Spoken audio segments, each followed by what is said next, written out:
So it's FapRadioMSC.com, and we're chilling here. It's a Friday, and we have Facemoney. What's up, Face? Yo, what's good, man? How you doing, man? Yo, man. So what's the whole story behind the whole Facemoney thing? Facemoney. Well, basically, I started off rapping when I was like 11 years old. I started off with basically like Bow Wow, which is funny. I picked up a CD when I heard that Bounce With Me. It dropped and shit, and basically I was just like, yo, I see him rapping about Mickey Mouse chains. I could rap about something different, so that's when I first started rapping, and I got my name basically from basically the street where I grew up. Okay, man. So Bow Wow. I can't knock you on that. Bounce With Me was hard. Yeah. Like at the time, he came out the house. Yeah. It was like Big Mama's house, and he just came out the house and rapping. I was like, oh man. I was like young. I'm like, yo, he's rapping. He's like my age. I could do this too. Okay, you come from Brooklyn. Yeah. And I recently saw one of your recent videos. You had the shades on, or whatever. You had the Biggie thing, like the Biggie shirt. Yeah. And Biggie is one of your favorite rappers. Of course, most definitely. Biggie probably is the rapper with the most influence on my style, my music, and he's probably the one who really made me take it seriously. Cause like during that time, same way I picked up a bootleg of Bow Wow. I picked up a bootleg of Biggie when I was like 11 years old, and it was like the greatest hits. And I heard that. I think it was the Me and My Bitch live track. I heard that. I heard the energy on that, and I was like, yo, for real, this is something I want to do. So being a big fan of Biggie, how did you feel about that? Those compilation albums that came out like after Life and Death. Okay. Like songs like Dead Wrong, and they throw like. Yeah. And after that, they did the other one. Yeah, the Biggie duets. Yeah, the Biggie duets. I mean, the Biggie duets, it was dope, but I think it took away from the originality of the original tracks he had. So I mean, the album with Dead Wrong and the one we had Notorious on, that shit was hard. I was bumping that too. But as far as Biggie duets, a little bit iffy about it. I really like that Swiss Beats song. Which one? Spit Your Game. Yeah, Spit Your Game. It had with Bone Thugs, right? Yes. Yeah, that shit was hard. Cause I hate when people artists died and they just end up having songs with anybody. Yeah. And you're like Mobb Deep, they would talk about, yo man, we would do this song. Me and Tupac would have been cool, and I was like, you guys hated each other back then. Like what would have changed? Like the guy died or whatever, and he didn't like you, so why would he like you even? How would you feel? Yeah, I mean, as far as if an artist who was beefing with Biggie. No, beefing with you. Beefing with me? Yeah, they just took one of your vocals. I mean, I wouldn't want them to take one of my vocals if they was beefing with me. Come back as a ghost. Yeah. I mean, I wouldn't want them to do that if they was beefing with me when I wasn't here, because love is love. Like, it doesn't make no sense to, try to be like, oh, I'm sorry now and all that stuff. I mean, Okay, so I really caught attention of you because I saw your Less Chill video.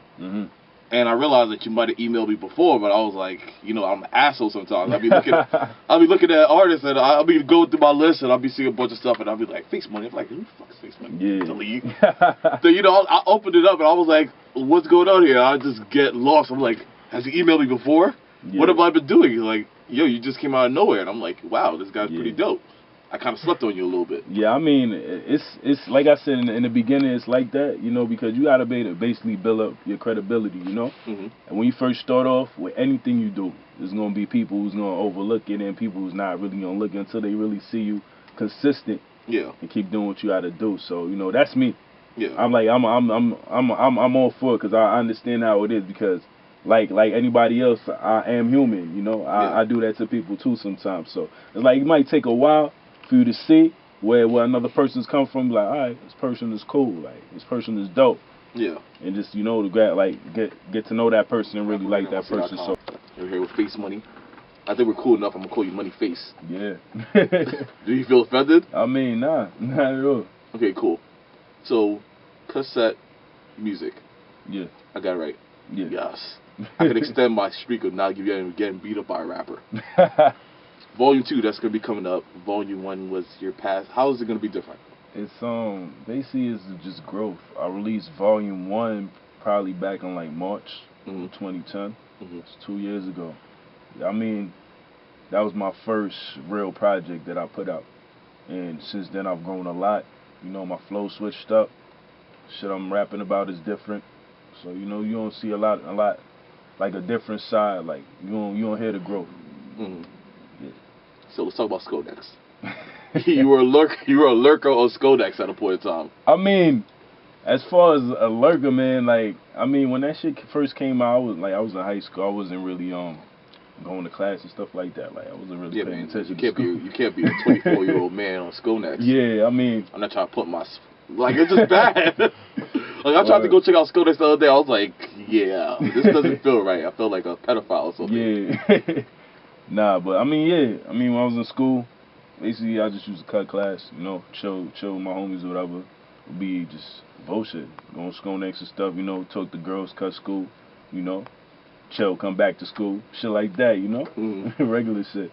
Okay, man. So the Cassette Muzik Volume 2. Yeah. Yo, man. So how many tracks are gonna be on there? On that, it's gonna be about 12 to 15 tracks. I think I gotta play. You just heard my homeboy talk about that story of basically, you know, putting the champagne on chicks. Have you ever done that? Yo, me put the champagne on chicks. I put water on chicks, but champagne, I need to try that. Do they have like the white T-shirts? With the white T-shirts? Nah. You talking about like some back that ass up juvenile type shit? Yeah, man. Nah. Wild. So you're currently listening to. We were talking in agreement. We were talking about you were listening to Schoolboy. Yeah. You listening to a lot of old stuff. Yeah. Like you were talking about Nas. Mm-hmm. I got to give you credit. You're being from Brooklyn. You never mentioned Jay-Z. Yeah. Do you since you're a big fan? Mm-hmm. How do you feel about Jay-Z? About Jay-Z, I feel like he's a very good artist as well. I mean, he's very versatile. He's a dope artist. I mean, I like Jet. I mean, top 5. You gotta give him top 5. But the only reason why I really mention him is because in my mind, it's like Biggie overpowers him. Like he outshines him. Mm-hmm. You understand? Like if Biggie was still here, I feel Biggie would have been bigger than Jay-Z. Because you know when Biggie was here, Biggie's really the one who really put Jay-Z on out there. So how do you feel? Remember I think you've heard about the Commission album. The Commission. Remember album? when they were trying to come together to become the Commission? Mm-hmm. So how would you have really? You think you would have really been like? It would have been like Watch Your Throne, honestly. Wow. Like somewhat of something like that. I mean, yeah, it could have been something like that. Most definitely, that would have been dope. And we were talking about Currency. Would you? And we're talking about Currency and how he basically likes to drop all this types of music. Would you be that type of artist? I mean, if the people was loving it and they wanted that, then I'll be that type of artist. But I feel like you got to do the music for the people. As far as I see Currency doing it, I think he really is doing it for the people because a lot of people I know, they look forward to it. And at times I look forward to it, like him being consistent, but after a while, you know, you're going to have to chill, you're going to have to fall back because you don't give the people too much. Yeah, it's ridiculous because we were talking about it and I was talking about the Styles P project. You were like, what? Yeah. Then you hear the video with like another one and I was like, yo, he's wilding right now. Yeah. So we're not going to see Facemoney drop like 6 projects. Nah. I mean, the projects take time. I feel like in order for you to put the best product out, you have to take your time and really go through that. We were talking about one of your projects and you said it took you like a year and maybe some change to really get it done. That's Cassette Muzik too, the one I'm dropping. I've been working on that for like a year and a half now. And you said it's gonna be a mixture of like original and some freestyle. Yeah. How do you feel about those type of projects nowadays? Since like, you know, mixtapes, a lot of people drop mixtapes and it's mostly like an album nowadays. Yeah. I mean, people need to understand like how to make an album. Mm-hmm. You know, it's different now. It's basically people are dropping albums that sound like mixtapes and mixtapes that sound like albums. They need to find a way to, you know, actually make an album sound like an album and make a mixtape sound like a mixtape. Do you think Drake was like one of the biggest problems with that? Like So Far Gone or whatever sounded so much like an album. Yeah. By the time he dropped like his first effort, you're like, yeah, but his mixtape was better. Yeah. I mean, his album was, I think that was a dope album though. That's classic to me. What you about the first album? Yeah, that was a dope album. If there was a cut on that album that you could like really take off, what would it be? On that album? What's that one? One with Jay-Z. Yeah, I didn't like. What was that called again? Light it up or some shit like. Yeah, I think it was light it up. No, that wasn't that bad. I mean, you mean like one I wouldn't listen to? Yeah, like one cut that you could just pull off that album. Shit, I haven't listened to that album in a while, man. Let's even talk about anything. Like I know you're a Nas fan, right? Yeah. Stillmatic, right? Yeah. He should have took off My Country, because My Country was horrible. And there was a bunch of other songs. Yeah. Yeah. I mean, it sounded. I think he was trying to do Illmatic over. You know, it was a while since he dropped that, so I think that's what he's trying to do with that album. But as far as that album, I think it was a dope album too. You thought Braveheart Party was pretty dope? Braveheart? Braveheart Party. I mean, it was alright. That song was so bad. It was alright, but Bravehearts they were alright. Like, you know, the Made You Look. That was dope. Made You Look was hard. Yeah. So we're gonna see Facemoney bring out like a gang of artists. Me? Yeah. No, he already answered that. He said no. Nah. He said me? Hell no. Nah, that type of, I think the era for that is over. Like, nah. Like, you have all these dope rappers and they end up bringing out a bunch of people, and sometimes they end up being whack. Like Drake, when he had October's Own. I'm happy he dropped those guys. Yeah. Then you have like Gucci that he put on like a bunch of other people. Yeah. Like, what's his name? OJ the Juice Man. Yo, man, I don't respect him. I call him Orange Juice. Yeah. So you're not gonna be bringing up anybody. Are you? I mean, it depends though. It depends. Like, say it comes to a time where I see the youth, or I see somebody that's younger really doing this thing, and I see potential in that artist. Definitely, I help that artist out. Because Drake right now, there I know that's when you said sound like a Southern beat, right? Yeah. Yeah. It just depends, you know. It depends on how I'm feeling on the track, you know. Sometimes I might have that chopper flow, I have that, you know, that old school flow, something like that. So you just switch it up. Yeah. Just think you're just nice like that? You just switch up? I mean, like, yeah, I try to give the people something different, you know, each time. Okay, so what's next with Facemoney? What's next? You'll be rapping over country beats? I mean, I'll give you a lot of credit if you could do that. I mean, that's something I might try. You wild and be. I'm joking. I mean, I might try. It depends if it's chopped up and they throw some nice 808s in there, you know. Probably sample. I can't even imagine that. You're gonna have like some soft ass Randy Travis guitars, yo. I mean, and some bass. Didn't Nelly do it? That was not a good choice. That was not a good song. That was not a good song, bro. I mean, I don't know. Yeah. I don't think I could fuck with you anymore, bro. Nah.